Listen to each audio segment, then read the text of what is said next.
3,000 years ago, one city stood at the center of everything.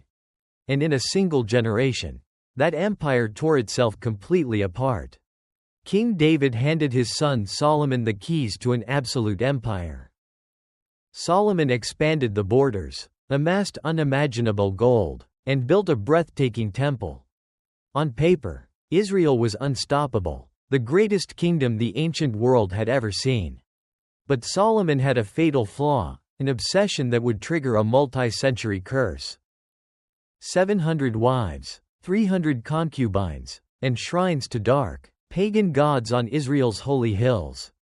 God's response was swift. You broke the contract, now I'm breaking the kingdom. A rebel named Jeroboam fled south to Egypt, protected by Pharaoh himself. The moment Solomon took his last breath, everything he built began to collapse. His arrogant son Rehoboam took the throne and immediately made the worst decision possible. My father treated you hard? I'll treat you worse. The people revolted instantly. 10 tribes ditched Rehoboam. Just like that, one empire became 2 rival nations. Jeroboam was crowned king of Israel in the north. The split was official. But Jeroboam had a massive problem. The Holy Temple was still in enemy territory, in Jerusalem. His desperate solution? 2 massive golden calves. Look, these are your gods now. A mysterious prophet crossed the border and stood right at Jeroboam's altar. He dropped a chilling prophecy, and the altar cracked in half on the spot. When a house is divided, the wolves come knocking. Pharaoh Shishak smelled blood. He marched straight into Judah and stripped Solomon's golden temple of every treasure. And this isn't just a Bible story. You can see Shishak's campaign carved on Egyptian temple walls today. Then, in a classic betrayal, Shishak turned north and raided his old ally Jeroboam too. A few years later, Judah's 400,000 soldiers marched to face Israel's army of 800,000. King Abijah gave a bold speech. You abandoned God for golden calves. You cannot win. But Jeroboam wasn't listening. He was playing chess, secretly flanking Judah's entire army. Suddenly Judah realized it. They were completely surrounded, trapped on every side. With no options left, Judah's soldiers dropped to their knees and cried out to God. They launched a desperate counterattack, and against all mathematical odds, they won. 500,000 northern troops fell in a single day. Brother against brother. After the bloodbath, a rare good king rose in the south. His name was Asa. Asa went on an absolute rampage against every pagan idol his grandfather Solomon left behind. But his faith faced an existential threat, an Ethiopian army of over 1 million men. Asa prayed, went to war, and completely obliterated the invasion. He chased them all the way back toward Africa. A stunning, miraculous victory. But human nature is fickle. A new northern king named Baasha began invading Judah's borders. He started building massive fortresses right at Judah's border. Asa panicked. Instead of trusting God, Asa raided the temple treasury and bribed the king of Syria. The note said, "Attack Israel from behind so they leave me alone." It worked perfectly. But a prophet walked in and rained on his parade. You trusted Syria instead of God. Because of that choice, your kingdom will now be plagued by endless wars. Forever. Up north, Baasha died, and everything immediately descended into total chaos. His son Elah inherited the throne, and celebrated by getting spectacularly dangerously drunk. His own servant Zimri walked in during the party and assassinated him on the spot. When the army heard, they marched immediately on the palace. Zimri's reign was over. Realizing he was doomed, Zimri locked himself in and burned the palace down with himself inside. 7 days. That's how long Zimri reigned. The northern kingdom was in total anarchy. Out of the ashes, a military general named Omri seized the throne by force. To secure his power, he cut a strategic deal with the wealthy kingdom of Phoenicia, and sealed it by marrying his son Ahab to a Phoenician princess named Jezebel. Before Jezebel, Israel was sinning. After Jezebel, Israel was worshipping a completely different god. She forced the entire nation to worship Baal, the god of thunder, fertility, and dark rituals. This wasn't just spiritual. Archaeologists have found hundreds of Baal figurines buried across Israel. This sparked the ultimate supernatural showdown. Enter the prophet Elijah. Elijah challenged 450 prophets of Baal to a fire duel on top of Mount Carmel. The Baal prophets danced, screamed, and chanted for hours. Nothing happened. Elijah calmly soaked his altar in water 3 times, just to make it impossible. Then he prayed once, and fire fell from heaven and consumed everything. Altar, water, stones. The entire crowd fell face down. The God of Israel had won, and everyone knew it. Jezebel's response? A death threat delivered immediately to Elijah's address. Meanwhile, the king of Syria sent Ahab the most audacious letter in history. Your gold and wives are mine now. Twice, God miraculously saved Ahab's kingdom from Syrian invasion. Even wicked kings got grace. But Ahab's luck ran out. A random arrow found the one gap in his armor. His ally Jehoshaphat was a good man, with one terrible weakness for bad alliances. Ahab bled out in his chariot as the battle raged on around him.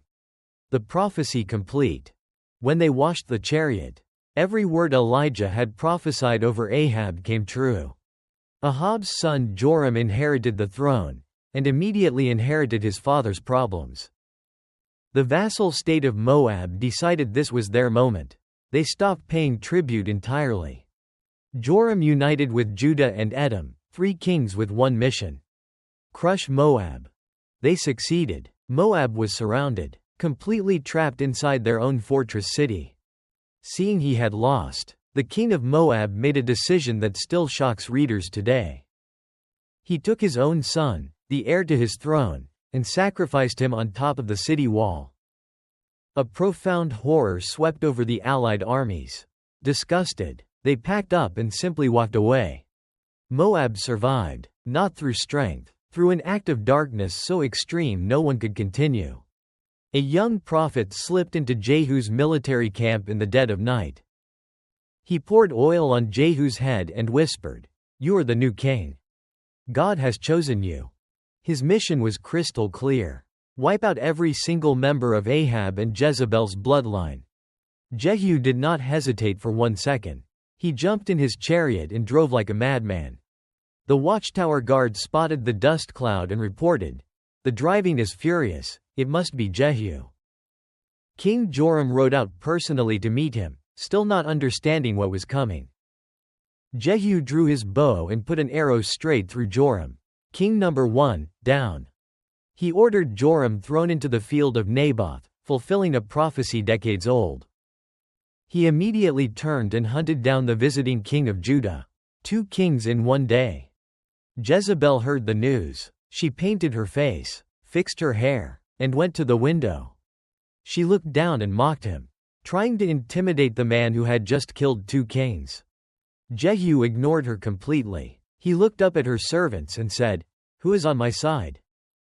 3 servants stepped forward. They threw her out the window without hesitation. When they went to bury her, they found only her skull. Elijah's prophecy, fulfilled exactly. But Jehu wasn't finished. He announced a grand Baal celebration, and invited every prophet. Every single Baal prophet in Israel showed up. The temple was packed wall to wall. The moment they were all inside, Jehu personally barred the doors from the outside. He commanded his soldiers inside, then burned the entire temple to the ground. Down south, the news hit Jezebel's daughter Athaliah like a thunderbolt. Her response was pure Jezebel. She immediately seized the throne of Judah for herself. And she systematically murdered every one of her own grandsons to eliminate any competition. But she missed one. A brave ant grabbed baby Prince Joash and ran. She hid him inside the one place the pagan queen would never go, the Holy Temple.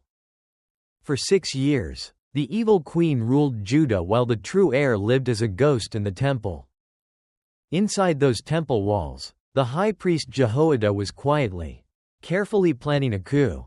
He opened the temple armory and distributed King David's own ancient weapons to loyal guards. When Joash turned 7, Jehoiada decided, "Today is the day." He brought the boy out.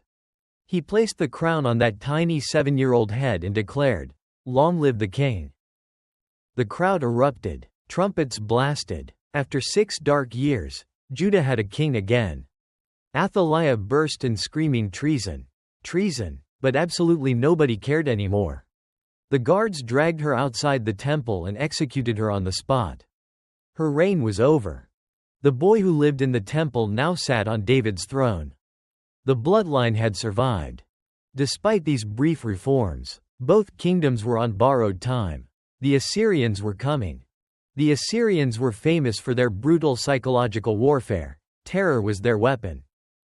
They swept down, crushed the northern kingdom of Israel, and scattered the 10 tribes into oblivion. 10 entire tribes, gone. Absorbed into foreign lands, lost to history forever. Down south, Judah narrowly survived thanks to one righteous king, Hezekiah. 185,000 Assyrian soldiers surrounded Jerusalem. The greatest army on earth at their gates. Hezekiah went to the temple, spread the threatening letter before God, and prayed. That night, one angel moved through the Assyrian camp. By morning, 185,000 soldiers were dead. Sennacherib, the mightiest king on earth, packed up and retreated home in humiliation. But Hezekiah's own son Manasseh became the most wicked king in Judah's entire history. 55 years of horrific practices. The spiritual tipping point had been crossed. There was no going back. One last reformer rose up, the young, heroic King Josiah, Judah's final chance. He traveled north and destroyed the false altar at Bethel, fulfilling a prophecy 300 years old. But it was too late. Josiah fell in battle at Megiddo. Judah's last good king, gone. From the east, the final predator arrived, the Babylonian superpower under Nebuchadnezzar. Nebuchadnezzar's armies surrounded Jerusalem on every side. The end had finally arrived. He burned Solomon's glorious temple to the ground, the masterpiece of the ancient world, ash. The last descendants of David were dragged away in chains toward Babylon. The grand empire that David built had completely vanished into the sands of history. But the story doesn't end in the ashes. Against all odds, the royal bloodline survived. Centuries later, that surviving bloodline would lead to a single name, a single city, Bethlehem. The dark history of Israel's kings reveals one relentless, repeating pattern throughout time. Faith brings blessing, pride brings sin, sin brings consequence. But grace always outlasts it all. Centuries later, a humble carpenter would be born in David's exact city, claiming a different kingdom. Not a kingdom of gold and armies. A kingdom not of this world. History isn't led by perfect heroes. It's filled with flawed, broken, complicated human beings. And a divine patience that somehow, impossibly, outlasts every single one of them. 3,000 years of history. And the story is still not finished. The unholy divorce. Enter Jezebel. The purge. The last stand. If you want to see where this story leads, click right here. We'll see you in the next deep dive. Even after his greatest victory, Elijah collapsed in total exhaustion. Great faith costs everything. Jezebel had an innocent farmer executed just to steal his vineyard for her husband's garden. God didn't come in the wind or the fire. He came in a still, small, quiet voice. Jehu invited a witness to ride with him, to see his zeal for God with his own eyes. 70 sons of Ahab, 70 baskets delivered to Jehu's gate. The bloodline of evil ended. Ahab's famous ivory palace, mentioned in the Bible, has been confirmed by archaeologists. Elisha picked up Elijah's fallen cloak from the ground. The mission would continue. Young King Joash ordered the temple rebuilt, and the people gave generously and joyfully. Under Josiah, a lost scroll of God's law was found in the temple after decades of neglect. When Josiah heard its words, he tore his robes and wept. We have drifted so far from this. By the rivers of Babylon. Israel sat down and wept, remembering the city they had lost. But in the darkness, one light remained. One star. One bloodline. One promise still alive.